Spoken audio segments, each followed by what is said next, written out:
When I got the opportunity to come and speak here at Design Lab, I sort of sat down and I thought to myself, how can I articulate what we do at Founders Factory?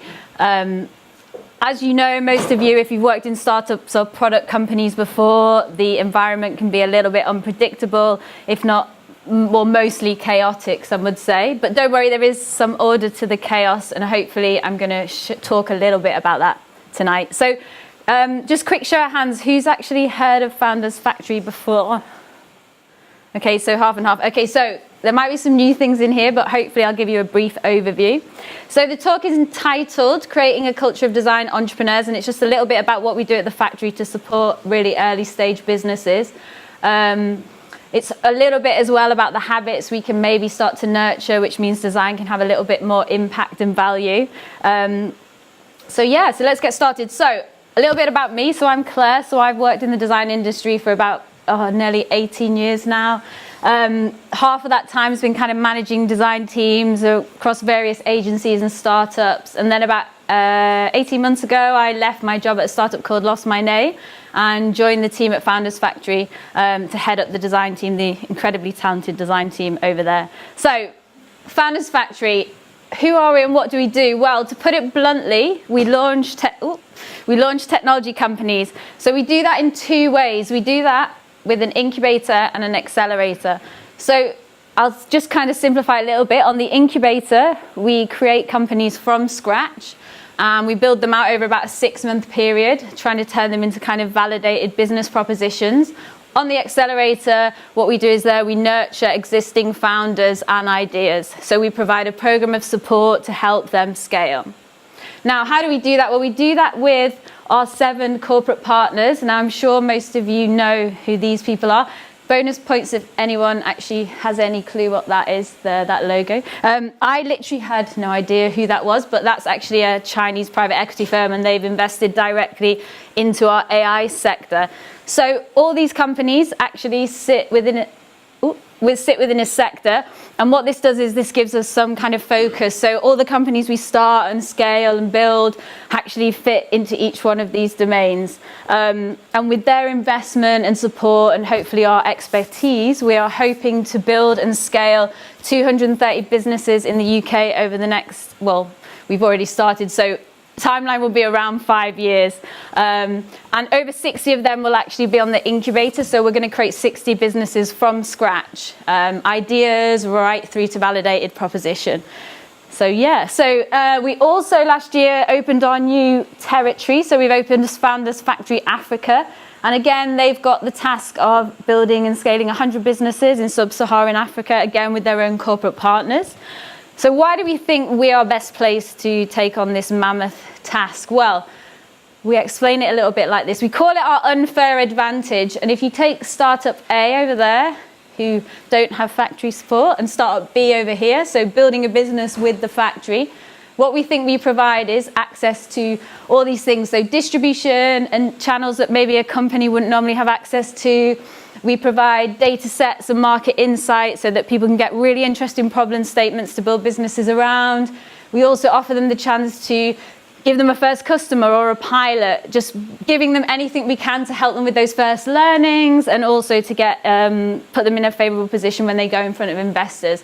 And then on top of that, this is where our operations team come in. So you can see design fits into part of that, but there's about 70 people on the operations team, and we basically support them and try and build and help them grow towards this validated investable business, as we call it. So last but not least, okay, I get there. So basically we also created Hatch, which is a way for us to nurture this community of entrepreneurs, technologists, creators, designers, whoever you are. And what we want to do is we want to support people that want to start a business in the next 2 years. So we're going to give all the people in this community access to ideas. We're going to help them try and validate those ideas with us. And then if the ideas are good enough, if they bring them themselves, or we can give them ideas to work on, we hope that then those ideas will form part of our incubator, and hopefully with those people right at the head of the founding team. So as you can see, the design team have a really big task ahead of them. I'm hoping that none of my team hand their notice in now tomorrow after I've explained this to them. So the good thing is, though, Building and scaling so many startups does mean every day we are exposed to the challenges, insights, best practices of developing products in small design teams or small product teams. In fact, the Founders Factory mission is to develop a repeatable methodology for building successful, innovative startups. Now, as a culture, we really strongly encourage shared learnings amongst our team, and we've actually got no problem whatsoever with changing our process or saying things that we're doing aren't working. We actually iterate on our own process all the time as well. But I think what this mission has done is actually push us far beyond kind of thinking about how we actually execute these products, and actually made us think a little bit about what are the kind of qualities and attributes that we look for in the people that build these businesses. So what are we looking for from the team members, whether that be engineers, designers, product people? And what I wanted to focus on today is not so much the design process, which is sort of a process, but we do things very differently for every business. But I wanted to focus on the common attributes that we've identified amongst successful entrepreneurs. And I want to talk about how we can kind of nurture some of those habits as designers, so creating a culture of entrepreneurs. Okay, so I just want to start with this quote. So as you can see, it says, a design entrepreneur is someone who's part creative, part business builder. And then it goes on to say, in order to continue to do creative work, they must master the art of business building. So I like the idea that there's kind of like some grounding here in that left analytical, mathematical brain. And with that foundation, you can then let the right side, creative side, flourish a little bit more. So at Founders Factory, we really want to encourage that left, right side thinking. And as a culture, we really encourage designers to think and act like entrepreneurs. And we do this in a few ways, and that's what I'm going to go through now. So, highly balanced IQ and EQ, the 4 attributes of a design entrepreneur, number 1. So you could say this is a combination of intellect and also the ability to manage our emotions and influence the emotions of others. So there's a few ways that we do that on a day-to-day basis. This one's a tricky one, but we do actually embrace subjectivity. So picture this, you're a designer, you're working on a project, you're trying to validate whether you've got product market fit. You're trying to scrape together customers or people to test because you actually have no customers, and you've got like roadmaps and goals and metrics coming out of your ears, and someone comes over and gives you some quite provocative, subjective feedback. So I know I've actually felt like this before when this has happened, but let's think about it in a little bit of a different way. So I feel like in a small team at an early stage, there should actually be lots of opinions. And we think people should actually feel strongly at that point. And that isn't actually always going to be an objective comment. Founders do actually bring personal experiences to business. So this is Paul Massey. He's an entrepreneur in residence at the factory. He's building a legal tech business with one of the designers actually in the audience on my team tonight. So he's not a product manager. He's not trained in agile thinking. He's not had any digital product experience before, but he is a solicitor and he's managed legal teams in some big companies like eBay and Crowdcube. Now you could say he's actually the ideal customer for the business that he is building. Now his domain experience is invaluable to us, and we should embrace his personal opinions and experiences. And normally in a startup, you are going to be working with someone that has personal stake in the business, so just important to remember that. But the value we can provide is taking that subjective input and as a designer translating that into customer value and business value. So we shouldn't just do exactly what they say, but I think we should be open to their past experiences and what they bring to the project. Okay, so next one is become a diplomat. So diplomat's job is to build and improve relations. And we know that good communication among project teams is really important. And it's summed up in this quote here. So closely knit teams that are willing to speak frankly and quickly about problems are able to tackle them faster. Now, at Founders Factory, design is often the center of product development, and it's dealing with input from all sides across the business. So you could say that we are actually best placed to help create this type of team culture within our core squad. You know, we can improve communication, we can remain calm, we can display patience when needed, which leads me on to my next point, which is like, at Founders Factory, there's no time for design divas. So no tantrums allowed. So basically, I'm sure some of you have seen this image before. It's quite a common image. It's been doing the rounds. Obviously, these job titles are not necessarily relevant to what we're doing at the moment. But I think designers can be subjected to the most feedback within organizations. And I agree, like this sometimes feels a little bit unfair. But I think it's important to avoid victim stances and not come across as antagonistic, because obviously that kind of removes the influence we can have. So at Founders Factory, we really encourage the designers to embed themselves in the business they're supporting, even though it's only for 6 months on the incubator side. We want to stop that kind of agency-client relationship. So we want the designers to think of themselves as co-founders. So it's really important that while they're within that business, they can even entertain the idea of the possibility of the fact they might actually leave with that business when it leaves the factory. One of my designers has actually already left with a business because he really embedded in that business and he felt passionate about it. And then he was like, see you later, Claire, I'm out of your team. And then he left. But obviously that's a success for us as well.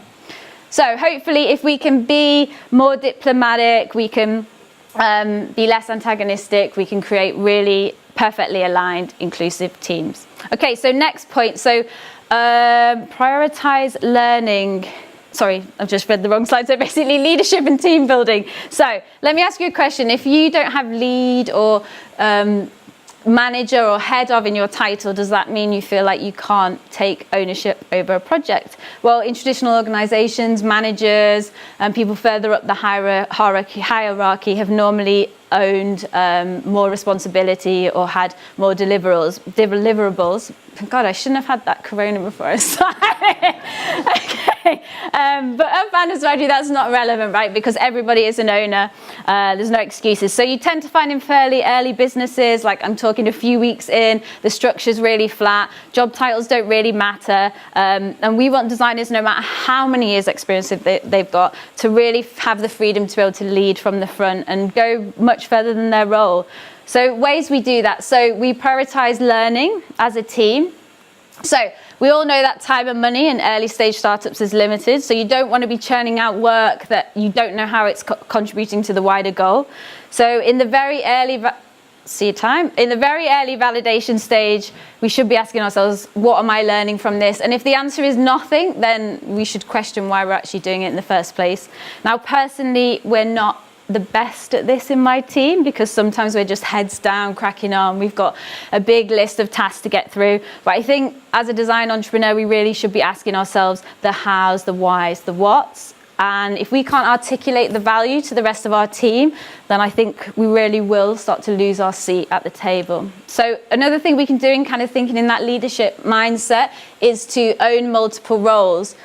So in startups, there are multiple jobs to be done and there's only a few people to do them. We all know that. So I'm just going to give you a little bit of a history lesson now. So when the Founders Factory started, which was a couple of years ago, all the core product teams that were working on the incubation products were built up of engineer, product manager and designer.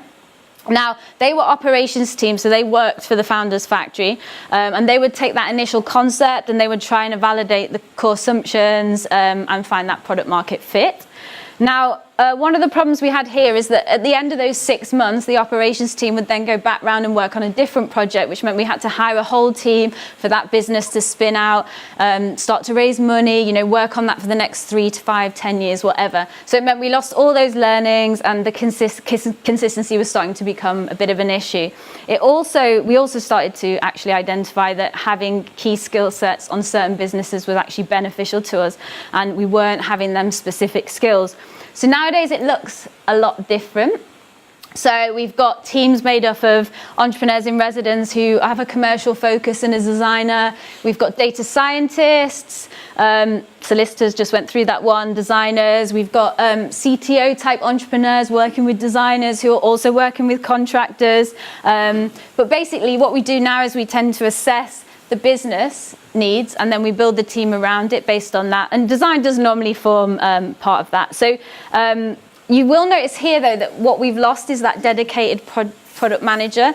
Now obviously that's a little bit strange, but our philosophy is that kind of everyone on the operations team should actually be quite product focused, and this means that sometimes the designers do have to educate the rest of the team on best practices, especially educating the non-product thinkers if they've come from kind of a corporate background. So, you know, they have to take on the role of coach sometimes, which is kind of just part of the job, right?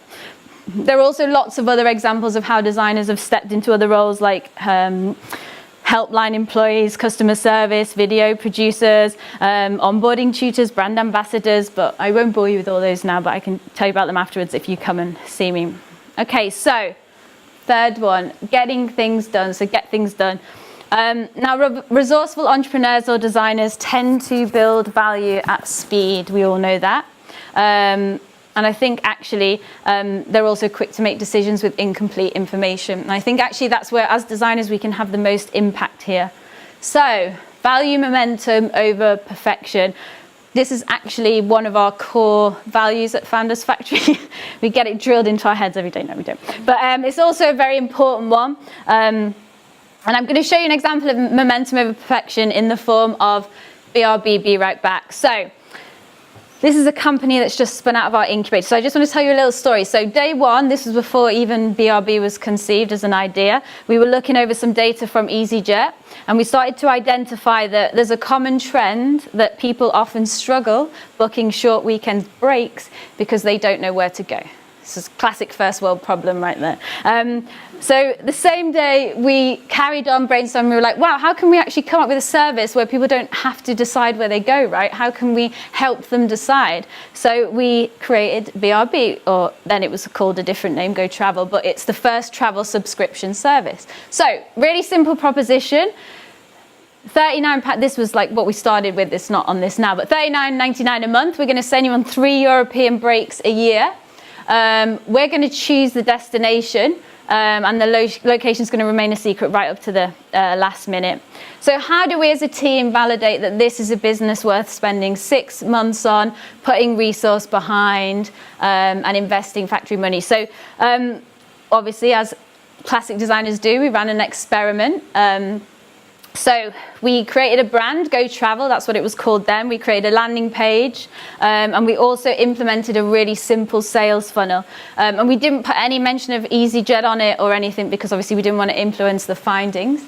And then what, just checking I haven't missed a slide, no. And then what we did is we ran a few ads. So we wanted to see if we could acquire customers from Facebook and Instagram. I think we targeted like 20 to 35s, like 20 kilometers around London.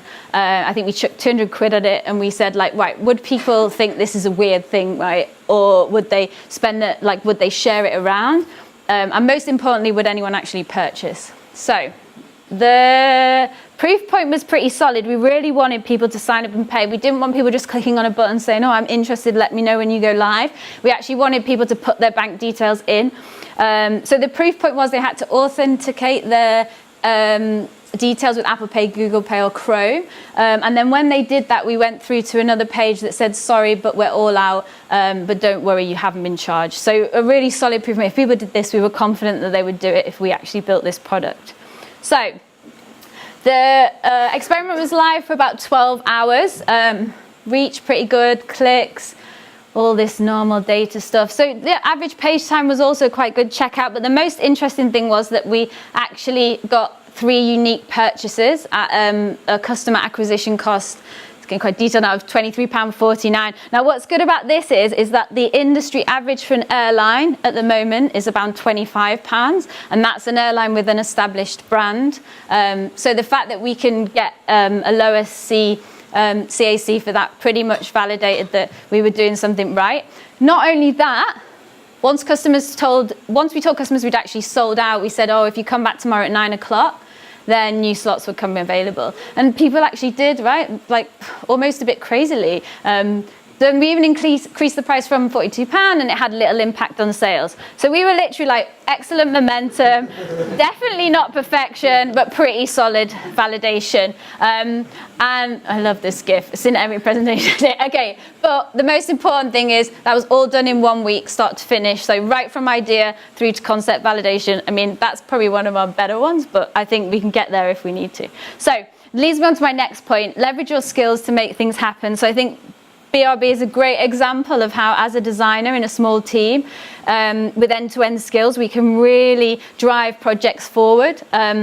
And like a lot of Founders Factory, and probably a lot of the companies you work in, design doesn't really work in a linear way. We don't have kind of a fixed process. We kind of just have a bunch of tools and frameworks and, you know, ideas that we use, and we just kind of pick and choose as we do. You know, we're not like, oh, this has to go to a wireframe before it goes to design, or this has to do this. We kind of just do whatever we need to get by. So, next point, getting things done, remain decisive in uncertainty. So this is another one of our key values at Founders Factory. And I'm actually realizing that most of our key values are based around getting things done. So I don't know whether that was actually like something that was top down, but we all know that indecision in teams can breed inefficiency, which is like the antichrist of actually the startup world. But the problem is the less information our brain has to go on, the more erratic and irrational our decisions can become. So as a designer, it's really important that you kind of override that mechanism, and then you shift your thinking into a more rational direction, so you can provide real value. So designers at Founders Factory, we like to think that we know what we know, but we also don't know what we don't know. So that's the way we handle indecision. I think it's the best way to keep your head above ground in startups is just to say, we don't know this, but we're going forward based on what we do know. And if it's the wrong decision, then that's better than no decision. And I want my team and the rest of the people in the like kind of the design discipline at the factory to feel like they can do that, and that's absolutely fine. A lot of people say this, that the fundamental premise of how to think about building a business is figure out what you don't know and then know it. Is everyone confused? Or do people know? Okay, right, we're going to move on. So the last point is be tough and resilient. So there isn't anything tougher than actually building a product from the ground up. And after the initial excitement comes that kind of trough of disillusionment and never-ending challenges. And unfortunately, sometimes you just have to suck it up. You have to be totally fine with never being on top of things. I think my lesson came was kind of when I used to work in old agencies. I used to have this thing where, you know, you'd deliver a project, a pitch would finish, and then you'd have a nice kind of week off where you could check your emails and you could read some blogs and make some mood boards of dogs that you wanted to buy in the future. And then I joined kind of startup world, and my OCD for inbox zero just completely evaporated. And I particularly found this really difficult, right? Because I didn't get that time to sort of reassess and regroup and figure out, like, well, God, what have I actually learned from what I've done in the last week?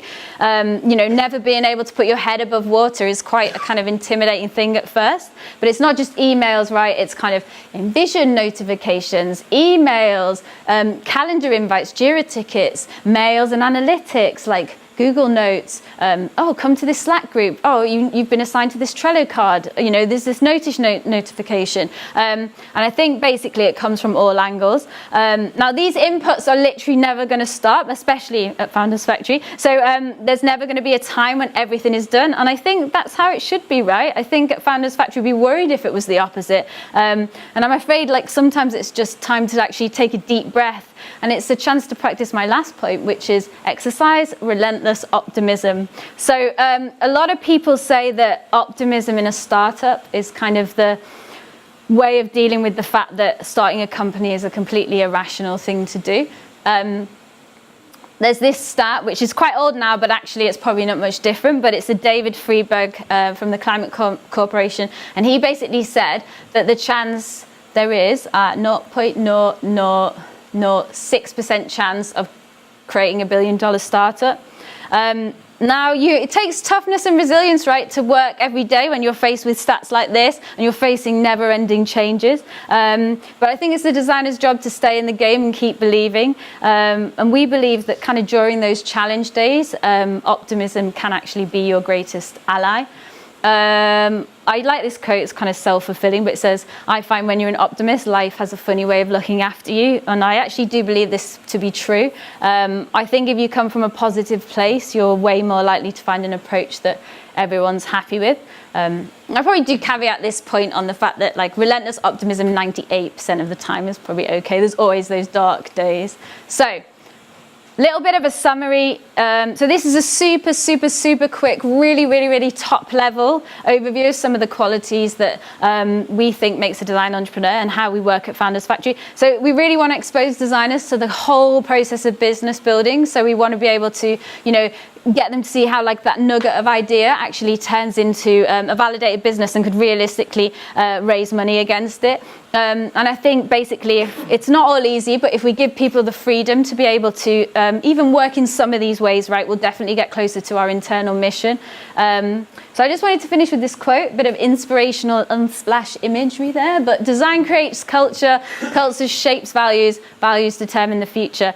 So I'm really passionate about design and how as a discipline it's changing very quickly. And I think we should all start to think quite big so we can enable us and the rest of our teams to actually create greatness. Hopefully I have not scared you all with that presentation. So if you want to learn more about the Founders Factory, come and grab me afterwards.